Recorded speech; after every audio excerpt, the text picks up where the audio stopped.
Pinjaman online ilegal bikin resah pemerintah kini gencar menindak pinjaman online ilegal. Bahkan Menko Polhukam Mahfud MD meminta nasabah pinjaman online ilegal tidak melunasi hutangnya.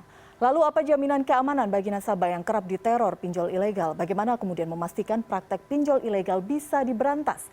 Kita akan berbincang dengan Wakil Direktur Tindak Pidana Ekonomi Khusus Bareskrim Polri, Kombes Pol Wisnu Hermawan, Ketua Satgas Waspada Investasi Tongam Lumban Tobing, dan Deputi Direktur Indef Eko Listianto. Selamat malam Bapak-Bapak. Selamat malam. Baik. Saya ke Pak Wisnu terlebih dahulu untuk mengupdate informasi dalam sepekan ini. Kita lihat bagaimana pihak polisian bertindak cepat menindak pinjaman online. Update sejauh ini Pak, sudah berapa orang tersangka yang ditetapkan?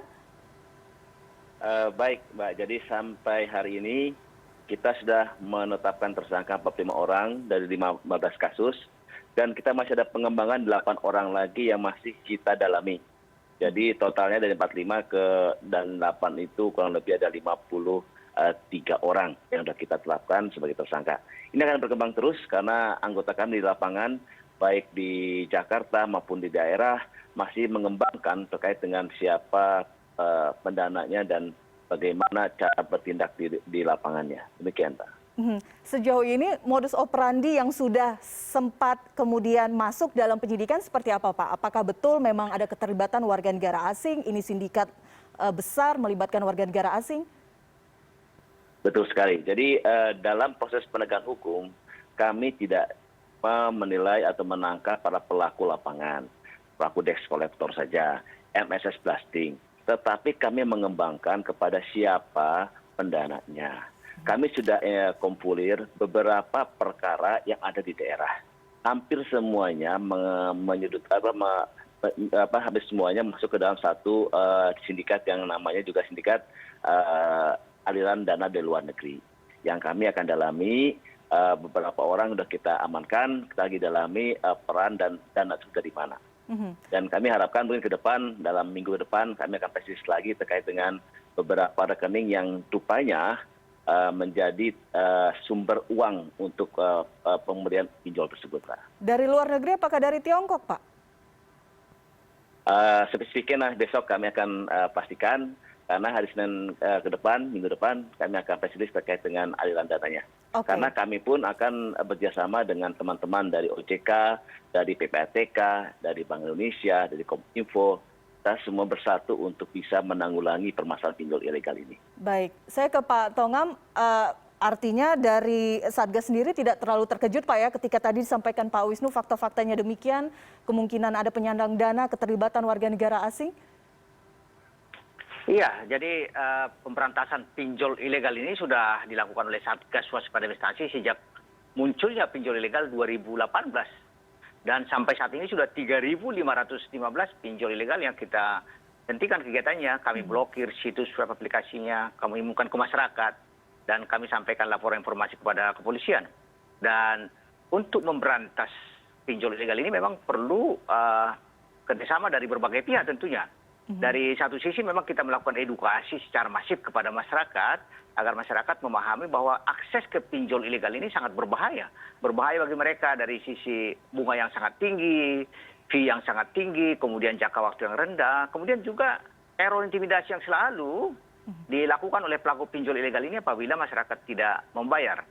Kemudian juga selain tentunya pemblokiran ilegal, proses penegakan hukum menjadi hal yang sangat menentukan juga dalam pemberantasan pinjol ilegal ini sebagaimana dilakukan oleh kepolisian saat ini, dan kita apresiasi tentunya dengan pemberantasan dan hukum yang dilakukan oleh kepolisian saat ini.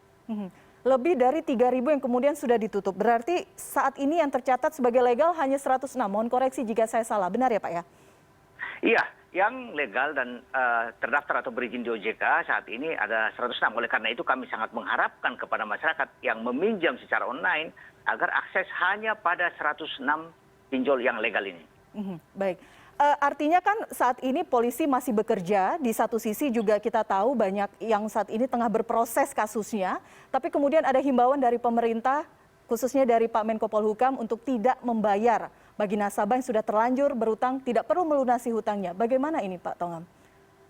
Iya, Pak Menko Polhukam tentu menyampaikan bahwa dari sudut hukum perdata pinjol ilegal ini tidak sah karena tidak memenuhi syarat. Beliau menegaskan agar bagi masyarakat yang sudah terlanjur menjadi korban pinjol ilegal tidak perlu membayar. Dan jika mendapatkan ancaman dan teror kekerasan, masyarakat agar segera melapor ke kantor polisi terdekat. Dan polisi akan memberikan perlindungan bagi para pelapor.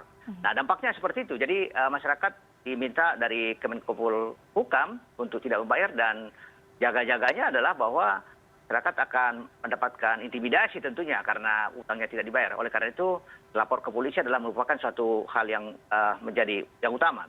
Nah, kami perlu juga sampaikan kepada masyarakat ya, himbauan tidak perlu membayar yang disampaikan Pak Menteri Koordinator Polhukam ini jangan menjadi alat untuk kesempatan bagi masyarakat untuk meminjam seperti itu. Jadi tujuan kita untuk memberantas justru nanti jadi masalah. Oleh karena itu masyarakat agar sadar bahwa pinjaman online ini jangan diakses sama sekali walaupun ada himbauan untuk tidak membayar. Nah, kekhawatiran seperti itu karena ini kemudian dijadikan celah bagi masyarakat untuk meminjam dan seperti menjadi gurita kasus yang tidak akan ada hentinya begitu. Saya bergeser sekarang ke Mas Eko. Mas Eko, bagaimana melihatnya ketika ada himbauan pemerintah seperti ini untuk tidak melunasi hutangnya terhadap pinjaman online ilegal? Apakah kemudian ini bisa menjadi salah satu solusi?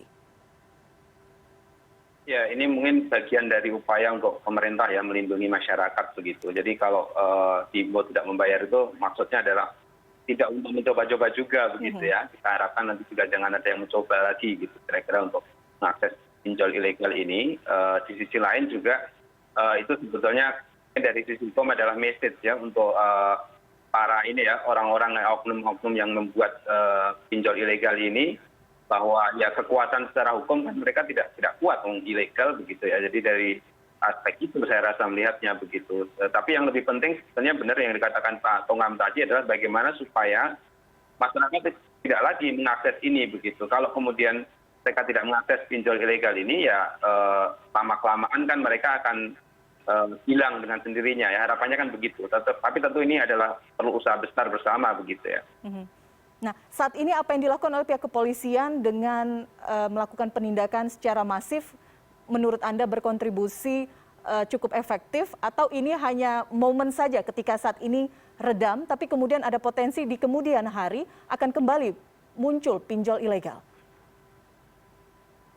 Begini Mbak Elvira, kalau saya melihatnya memang setidaknya ada perlu 3 hal yang harus dilakukan ya untuk bisa membuat pinjol ilegal ini benar-benar kita minimalkan. Gitu.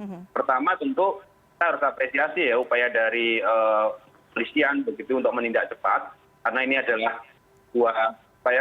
istilahnya hal yang melanggar hukum juga gitu, namanya juga ilegal jadi pasti melanggar. Dengan upaya ini mudah-mudahan kan juga mengurangi begitu. Nah di sisi lain tadi juga dikatakan sosialisasi ya, saya rasa itu juga bagian penting begitu. Sosialisasi terus-menerus menyadarkan masyarakat bahwa ini sangat berbahaya begitu bagi keuangan mereka ke depan justru ya. Seolah-olah menolong tapi sebetulnya di akhir juga akan menjerat mereka begitu. Nah yang ketiga ya upaya yang agak lebih masif lagi adalah kemudahan akses pembiayaan sebetulnya ya, terutama bagi masyarakat kelas bawah begitu. Ini yang kenapa sih mereka kemudian mengakses pinjol yang ilegal itu dugaan saya bukan karena mereka nggak tahu resikonya begitu, tapi karena ketidakadaan alternatif kayaknya begitu. Jadi mau pinjam kemana aja udah nggak bisa ya, terutama yang formal-formal begitu, sehingga pilihan sulit itu membuat mereka kemudian akhirnya ya terpaksa begitu. Cuma kan nggak bisa juga gitu kalau terpaksa tapi barangnya ada atau katakanlah peminjam orang yang meminjami ini ada tentu akan diakses. Nah, sehingga peran Polri di sini gitu ya untuk selalu memberantas ini. Nah ini akan lama-lama kan ibaratnya dari sisi yang minjamnya akan signifikan ya dari sini peran di kepolisian.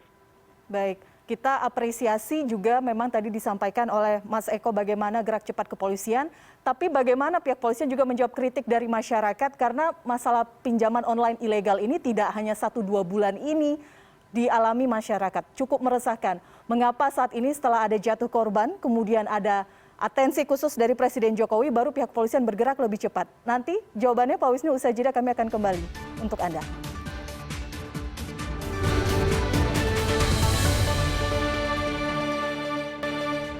Baik. Baik, terima kasih Anda masih bersama kami. Saya lanjutkan, saya kembali ke Pak Wisnu menjawab kritik dari masyarakat. Pak, mengapa kemudian polisi baru sekarang gencar menindak? Baik, Mbak Elvira. Pinjol ilegal ini diizinkan oleh OJK. Kemudian pinjol pun tidak bisa berdiri sendiri. Ada namanya perusahaan transfer dana atau payment gateway-nya. Itu yang mengizinkan adalah Bank Indonesia. Kemudian apabila masuk ke sarana elektronik, dia yang mengizinkan adalah dari Kementerian Telekomunikasi. Jadi ada beberapa instansi yang mengizinkan terkait dengan tersebut. Kami selaku kepolisian sering berkoordinasi dengan Pak Togam terkait dengan investasi ilegal. Nah, kenapa kami gencar kemarin pada setelah Pak Presiden menyampaikan hal itu? Karena kami sebetulnya kami sudah menangani 350 perkara. Sebelum ini. Tetapi setelah arahan Presiden, kita sudah bisa menangani 15 perkara. Dan mohon maaf, dan saya sampaikan juga bahwa dalam tindakan kepolisian, bukan saja kita tindak para pelaku yang menjadi menekan, membocorkan, ataupun menteror masyarakat. Tetapi kita sudah mulai mencari siapa yang mengatur tentang payment gateway-nya. Siapa pendananya. Ini yang kita ambil dan kita lidik terus, Mbak. Dan kita kemarin sudah temukan beberapa perusahaan yang bekerja atau bekerjasama dengan para pinjol ilegal tersebut. Nah, uang dari mana? Uangnya sampaikan nanti besok kita sampaikan bahwa uang tersebut dari luar, yang masuk ke Indonesia dan diolah di sini menjadi dana bagi pinjol-pinjol ilegal tersebut. Kami juga melakukan rencana untuk action plan-nya ke depan adalah pertama adalah bagi jangka pendeknya tetap kita tindakan secara tegas, jangka menengah kita berdiskusi, berkomunikasi dengan teman-teman dari berbagai instansi seperti OJK, BI, Kominfo, kemudian asosiasi, bahkan Kementerian Koperasi. Dan jangka panjang kita akan merubah regulasi bahwa masyarakat ini membutuhkan pembiayaan yang murah, cepat, tetapi aman. Nah, itu kita akan diskusikan kembali dengan pimpinan-pimpinan kementerian untuk memberikan masukan sistem yang mudah, cepat, dan murah, dan aman untuk masyarakat. Itu yang kita akan rencanakan ke depan. Baik, saya ingin konfirmasi Pak Wisnu, apakah memang hanya pinjaman online ilegal saja yang kemudian ditindak, atau ada pinjaman online legal, tapi kemudian proses penagihannya yang tidak manusiawi dan juga ikut dilaporkan, itu juga menjadi bagian yang ditindak oleh pihak kepolisian? Sampai saat ini kami belum menemukan adanya pinjol legal yang melakukan tindakan pidana seperti pinjol ilegal.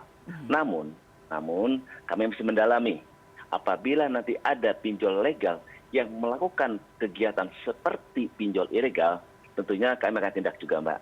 Karena ini terkait bukan masa keberatan, tetapi masa kepidanaan, tingkah laku perbuatannya yang menekan masyarakat. Jadi kami masih dalami, mudah-mudahan ke depan kita bisa ungkap kembali apakah ada pinjol legal yang bermain sama dengan pinjol ilegal. Baik, artinya belum ada temuan bahwa ada kemungkinan pertukaran data kerjasama antara pinjaman online legal dengan ilegal? Dalam 1-2 hari ini akan kita ungkap data seperti itu, Pak. Karena polisi akan memberikan data dan fakta, bukan informasi. Data dan fakta bisa disampaikan malam ini juga, Pak Wisnu? Ini datanya. Bahwa pemain-pemain ini bermain seperti ilegal. Nah, kalau sebelum ada fakta dan data, kami belum bisa bicara di sini. Baik, berarti kita masih harus menunggu awal pekan depan begitu. Saya ke Pak Tongam begitu, tapi sudah ada di sounding begitu ya. Setidaknya memang ada beberapa temuan yang nanti awal pekan depan akan dirilis oleh pihak kepolisian. Tapi apakah ada temuan itu dari Satgas, Pak Tongam? Kemungkinan ada pertukaran data antara pinjaman online legal dan ilegal. Iya, beberapa pengaduan masyarakat tentunya ada yang terkait dengan penagihan-penagihan juga di ilegal dan dari yang legal. Kalau kami dari Satgas Waspada Investasi tentu tidak terkecuali ya, bagi penegakan hukum sama semua di mata hukum. Kalau ada yang legal juga melakukan tindakan penagihan tidak beretika, ya harus diproses hukum. Jadi tidak ada pengecualian bagi mereka. Bagaimana dengan modus, ini juga saya melihat berbagai kesaksian dari masyarakat yang tidak melakukan peminjaman secara online, tapi kemudian di kemudian hari mendapatkan teror. Apakah ini juga terpantau oleh Satgas? Iya, ada juga pengaduan seperti itu. Jadi masyarakat kita yang tiba-tiba mendapat transfer atau malah nggak dapat uang, tapi ditagih. Ini juga menjadi modus baru ya, karena bagaimanapun pinjaman online ini kan kejahatan ini. Mereka mencari modus-modus bagaimana mendapatkan keuntungan dari masyarakat. Nah, yang menjadi kekuatan dari pinjol ilegal ini adalah data kontak di HP dan nomor rekening tentunya.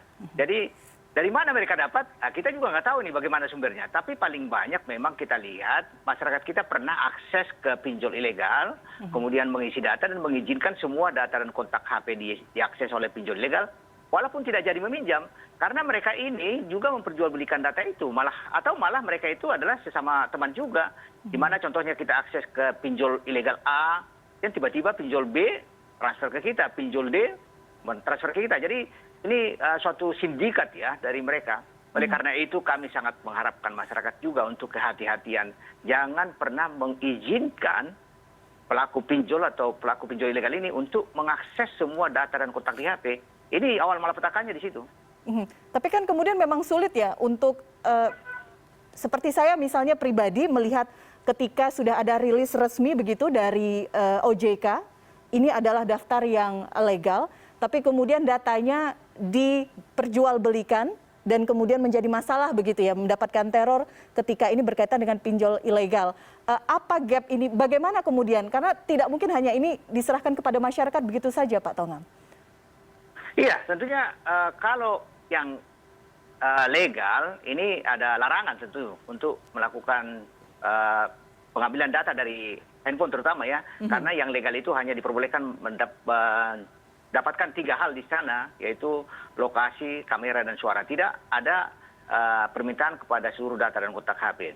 Nah, apa yang kami lakukan adalah edukasi, kami blasting juga SMS pada bulan Juli 2021 yang lalu dengan 7 provider seluler yang kami perkirakan menjangkau 28 juta nomor HP. Berbagai cara kita lakukan di Satgas Waspada Investasi, terutama itu tadi, menyadarkan kepada masyarakat jangan pernah akses aplikasi pinjol ilegal. Dan kami sampaikan bahwa saat ini mereka ini menawarkan melalui WA, SMS atau pesan pribadi. Kami sampaikan bahwa semua penawaran pinjol melalui WA, SMS atau pesan-pesan pribadi itu ilegal, karena pinjol yang legal dilarang melakukan penawaran dengan pesan pribadi.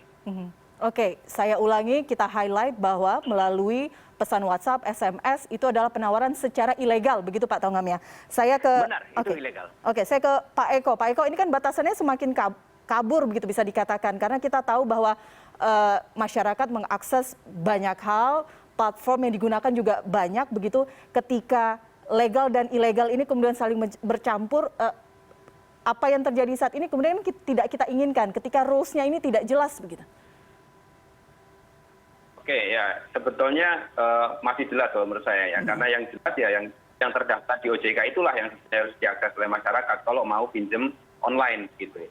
Nah, nanti dalam pelaksanaannya kalau misalkan ditagihnya juga sama saja, nah itu baru kemudian ada ini ya, ada katakanlah tadi ya dari OJK menyampaikan bahwa itu bisa juga dilakukan upaya hukum gitu, karena ternyata dalam pelaksanaannya tidak memenuhi aturan yang diterapkan oleh OJK gitu. Jadi sebetulnya masih ada batasan. Cuma kalau pertukaran data di dalamnya itu, nah ini yang susah kan kalau kita ya harus pemerintah gitu ya yang katakanlah upaya untuk bisa membongkar semua ini gitu. Kalau tadi dikatakan ini sindikat, ya memang harus ada upaya untuk benar-benar dari sisi hulu itu dilakukan upaya untuk menekan begitu. Karena kalau tanpa upaya dari hulu agak susah, karena masyarakat kita di era pandemi ini semakin tertekan kan daya belinya, mereka lagi susah begitu. Sehingga upaya-upaya mungkin yang tadinya mereka bisa pinjam ke antar keluarga atau antar saudara itu tidak bisa dilakukan. Terus kemudian juga akses pembiayaan yang formal itu ya harus kita katakan sejauh ini memang belum merata ya, belum mudah begitu bagi semua orang. Sehingga tadi penting juga untuk mendorong akses itu sampai kepada masyarakat bawah. Nah di sisi lain ya harus ada upaya hulu ya yang tadi gitu, sifatnya adalah pemberantasan begitu. Karena bagaimanapun jumlah yang ngasih pinjaman ini sedikit ya dibanding yang minjam kan begitu. Jadi upaya-upaya ini saya rasa memang harus dilakukan terus begitu. Upaya dari hulu apakah termasuk juga regulasi? Tadi disampaikan Pak Wisnu targetnya adalah pembenahan dari sisi regulasi? Ya saya rasa iya ya, karena sebetulnya kita juga kalau melihat perkembangan ya, tadi dikatakan Pak Tongam dari 2018 ya, sudah berarti sekitar 3 tahun lah gitu ya. Itu upaya-upaya tentu ada juga gitu ya, perbaikan regulasi seperti pengetatan mungkin yang legal itu harusnya apa sih yang bisa diakses, tadi sudah dijelaskan ya, ada 3 aja. Kalau sudah lebih dari 3 itu berarti ini ilegal ini. Saya rasa itu jadi indikator kuat ya. Kalau menawarkannya tadi juga lewat platform WA ataupun SMS sudah jelas itu ilegal, kira-kira gitu. Jadi sebetulnya dari ciri-ciri yang ada tadi ya, masyarakat bisa memastikan begitu. Jadi memang cuma persoalannya itu adalah yang saya khawatirkan mereka bukannya tidak tahu, tapi tidak punya alternatif. Nah ini yang berat gitu. Kalau mereka tidak punya alternatif, ya akhirnya kan walaupun itu dari SMS atau dari WA, ya kadang tetap aja nekat begitu ya. Walaupun itu implikasi ke belakangnya luar biasa ya. Sekarang kita bisa lihat banyak sekali ya dampak-dampak negatif dari keberadaan pinjol ilegal ini, Mbak. Kita tanya ke Pak Wisnu ya, Pak Eko, betulkah memang para peminjam ini tidak tahu atau karena memang tidak memiliki alternatif, Pak Wisnu? Kesaksian dari sejumlah korban disampaikan ke pihak kepolisian seperti apa? Ya, begini Mbak. Jadi sudah ada ratusan orang yang melapor, baik di tingkat Mabes maupun di Polda jajaran. Rata-rata mereka saat pandemi ini membutuhkan adanya dana segar yang kita tentunya akan sulit untuk mendapatkan di bank-bank swasta atau bank kreditan masyarakat. Tetapi dengan ada platform ini, mereka tahu bahwa ini adalah pinjaman online yang mudah dan cepat didapat oleh masyarakat. Namun masalahnya setelah dia melakukan atau melakukan iya terhadap pinjol ilegal tersebut, banyak pinjol-pinjol lain yang memberikan masukan uang juga gitu. Jadi inilah salah satu siasat atau penipuan buat masyarakat. Minjamnya sedikit, ya 1 juta, dapatnya 600, kemudian ada lagi pinjaman-pinjaman online lainnya. Sehingga bertambah dan bertambah. Bahkan ada beberapa kasus yang di Polda Metro, begitu dia ditagih, kemudian karena nggak bisa membayar, dia men-top up lagi pinjaman makin lama makin besar. Ini yang terjadi di Wonogiri. Salah satu ibu yang meninggal bunuh diri di Wonogiri. Kami mencoba mencari data terkait pinjol-pinjol tersebut. Ternyata ada 23 pinjol ilegal yang terdaftar atau dalam handphone ibu tersebut.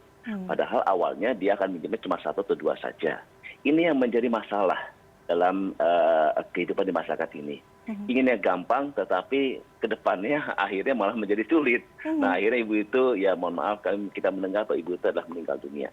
Kan kita mencari tahu terus apa sih yang menjadi dasar utama dari masalah tersebut. Adalah masalahnya karena sulitnya mendapatkan dana dari bank-bank resmi atau bank BPR.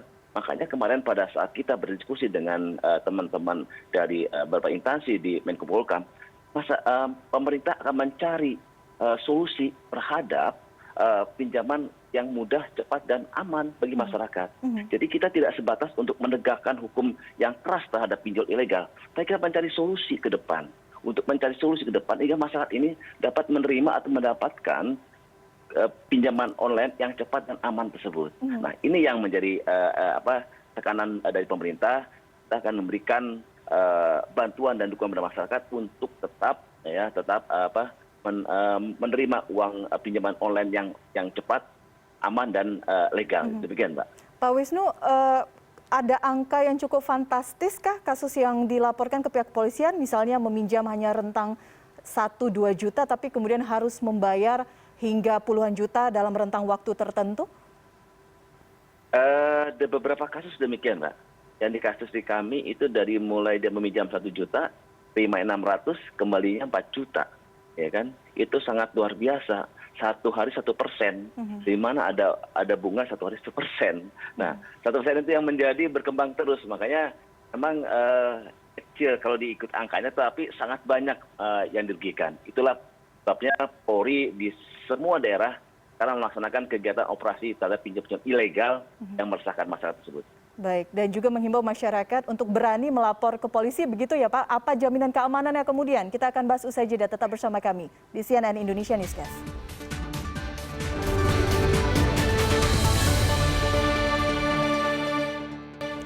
Kita masih berbicara mengenai pinjol ilegal yang kemudian meresahkan masyarakat, dan pemerintah bahkan menghimbau masyarakat jika Anda terlibat dan diteror pinjol ilegal, silahkan lapor ke polisi. Tapi kemudian apa jaminan keamanannya? Saya tanyakan ke Pak Wisnu. Pak Wisnu, bagaimana polisi memastikan keamanan para pelapor?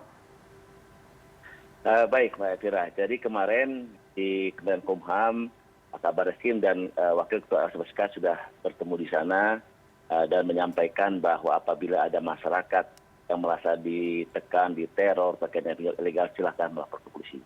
Memang kami sudah mengirimkan surat telegram ke jajaran untuk menerima semua laporan masyarakat terkait hal itu. Jadi silahkan masyarakat melaporkan apabila diteror oleh pinjol ilegal. Bahkan kami sudah punya hotline dan Instagram, nanti silahkan diikuti atau ditelepon. Masing-masing Polda pun akan menyiapkan hotline. Demikian, Mbak. Sudah ada berapa laporan yang masuk, Pak, sejauh ini? Untuk sampai hari ini semuanya total ada 350, Mbak, totalnya. Tetapi akan update terus setiap hari. Nanti kita akan kasih lagi hari Senin untuk mengupdate berapa laporan yang ada sekarang sampai di Indonesia. Oke, kemungkinan jumlahnya akan bertambah. Sekarang saya ke Pak Tongam. Pasti banyak, Mbak. Pasti banyak ya? Sudah banyak. dikalkulasi, oke, kemungkinan potensinya akan bertambah. Pak Tongam, sejauh ini laporan masuk sekitar 350, angkanya akan terus berpotensi meningkat. Bagaimana memastikan bahwa Satgas bekerja sama dengan berbagai platform yang lain? Karena kita tahu celah yang digunakan para rentenir yang meminjamkan uang secara ilegal ini melalui berbagai platform yang ada. Apakah komunikasi ini sudah mulai dilakukan? Iya, kami dengan Kominfo ya melakukan cyber patrol harian untuk mendeteksi secara dini penawaran-penawaran pinjol ilegal ini. Belum ada korban, tentu kami melakukan pemblokiran. Walaupun memang banyak juga memang aplikasi atau penawaran pinjaman online ilegal ini tidak melalui aplikasi atau web atau melalui pesan-pesan langsung. Tapi kami sudah bekerja sama dengan berbagai pihak tentunya untuk memberantas secara dini pinjol ilegal ini. Dan dengan Google juga seperti itu. Pada tanggal 28 Juli yang lalu, Google sudah mengumumkan bahwa semua aplikasi pinjaman pribadi yang ada di Play Store itu harus menampilkan izin dari OJK sebelum masuk ke App Store. Ini juga membantu kita. Namun demikian, satu yang pasti ya, tadi Pak Eko dan Pak Wisnu juga mengatakan bahwa memang banyak juga masyarakat kita sudah tahu dia ilegal dan tidak ada alternatif lain untuk peminjaman. Nah, ini menjadi respon kita. Nah, OJK sudah menyampaikan instruksi juga kepada pelaku pinjaman online yang legal untuk dapat menawarkan suku bunga yang lebih murah sehingga bisa membantu masyarakat untuk memenuhi kebutuhan. Dan juga supaya mereka melakukan kaidah-kaidah terutama dalam penagihan agar jangan sampai ada yang melanggar etika tentunya. Dan juga kita lihat OJK mendorong pinjol yang legal ini juga bisa membantu masyarakat memanfaatkan adanya pinjaman online ini. Namun demikian, di sisi lain juga bahwa masyarakat kita kan perlu juga akses ke pendanaan di luar jasa keuangan tentunya. Misalnya dengan koperasi simpan pinjam ya, yang bisa memenuhi kebutuhan mereka dalam memenuhi dana-dana jangka pendek di sana. Untuk pengawasannya bagaimana, Pak? Memastikan bahwa tadi yang Anda sampaikan itu bisa diterapkan sesuai dengan peraturan yang berlaku. Tidak hanya menunggu nasabah yang komplain, begitu kemudian baru bisa ditindak.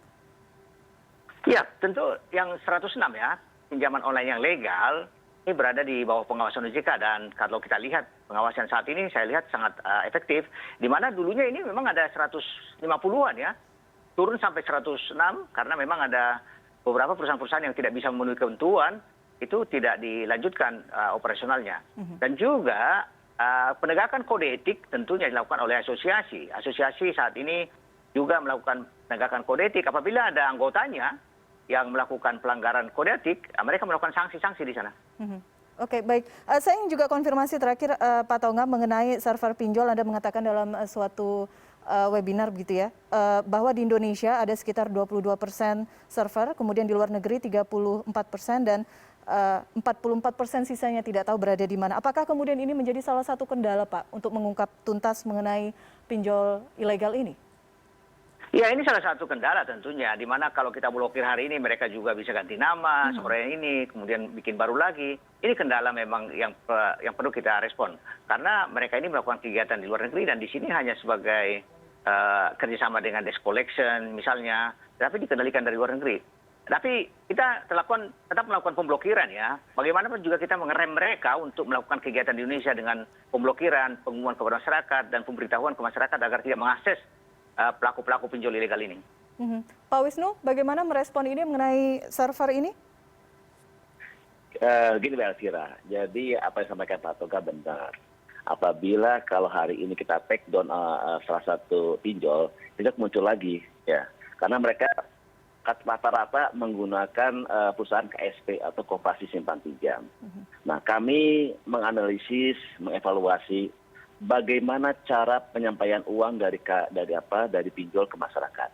Rupanya mereka menggunakan perusahaan jasa transfer dana atau yang gampang disebut payment gateway, ya gitu ya, payment gateway itu. Nah, kita akan motong di jalannya. Tadi ada perusahaan yang ada di luar negeri. Tapi bagaimanapun juga perusahaan tersebut akan memberikan uang melalui perusahaan Indonesia ke masyarakat. Itu yang kita putus di situ. Kita berkoordinasi dengan Bank Indonesia bahwa apabila ada salah satu perusahaan transfer dana tidak berizin atau melakukan tindakan seperti menggunakan pinjol ilegal, itu akan dicabut. Nah, sampaikan tadi kemarin Mbak, bahwa kami salah satu perusahaan yang kita kemarin tangkap adalah dia mempunyai kerjasama dengan 23 KSP si pinjol. Satu perusahaan 23. Ada lagi yang di perusahaan transfer dan lagi punya kerjasama dengan 50 KSP pinjol ilegal. Itu yang kita tutup. Jalannya kita tutup. Bukan pinjol saja. Kalau pinjolnya itu hari ini tutup, besok ada seperti contohnya rupiah cepat. Besok rupiah kilat. Rupiah tutup lagi, besok ada rupiah sangat cepat. Macam-macam. Tapi apabila kita tutup transfer dananya, aliran dananya, nah kita udah mulai mencari follow the money-nya, di mana uang itu berawal. Itu kita kejar. Kita tutup di situ dan mudah-mudahan ke depan pinjol-pinjol lagi ini karena udah nggak ada salurannya, dia nggak bisa memberikan dana kepada masyarakat. Demikian. Oke, terakhir sekaligus closing statement, Pak Wisnu ada yang ingin disampaikan kepada masyarakat. Sekali lagi kita berharap bahwa memang betul ada keamanan, rasa keamanan yang diberikan kepada masyarakat jika aktif melapor, jika diteror kepada pihak polisian. Kami dari kepolisian memastikan bahwa Polri siap melayani masyarakat, melindungi masyarakat. Jadi silakan masyarakat apabila diteror, kemudian menjadi diteror oleh pinjol ilegal, silakan lapor ke masyarakat. Karena kami dari Mabes Polri telah mengirimkan telegram atau surat perintah untuk memberikan pelayanan yang terbaik buat masyarakat. Demikian. Baik, Pak Eko terakhir closing statement. Ya, menurut saya tadi ya upaya merapatkan barisan di antara entitas ya ekosistem pembiayaan ini yang legal-legal ini adalah memang salah satu upaya yang tepat begitu. Jadi memutus rantainya itu memang harus dari hulu begitu. Karena kalau dari hilir ya sosialisasi terus dilakukan, tetapi memang faktanya masyarakat tetap aja mengakses. Nah itu memutus rantai dari hulu saya rasa memang upaya yang sangat penting. Nah yang kedua adalah bagaimana kemudian kemudahan akses ya untuk masyarakat kelas bawah ini terutama. Mereka butuhnya nggak terlalu besar dalam konteks uang per individunya ya, tapi memang aksesnya sejauh ini memang masih sulit ya, kita harus akui gitu, sehingga upaya-upaya dari pemerintah ataupun juga dari ini termasuk juga entitas pembiayaan ekosistem yang legal juga begitu, bagaimana memberikan layanan kepada masyarakat dengan dana yang lebih terjangkau ya, dengan katakanlah suku bunga yang lebih murah terjangkau, tapi tetap profit buat mereka begitu. Saya rasa ini upaya yang harus dilakukan ke depan begitu untuk bisa memberantas pinjol ilegal ini sampai tuntas kira-kira gitu ya. Baik, banyak PR yang masih harus dikerjakan pemerintah. Pembiayaan kelas bawah itu harus difikirkan lebih banyak begitu variasinya, aksesnya, dan juga penindakan dari pihak kepolisian. Kita tunggu bagaimana nanti pekan depan ada rilis terbaru dari pihak kepolisian. Terima kasih Bapak-Bapak sudah berdiskusi malam hari ini di CNN Indonesia Newscast. Selamat malam. Terima kasih. Terima kasih.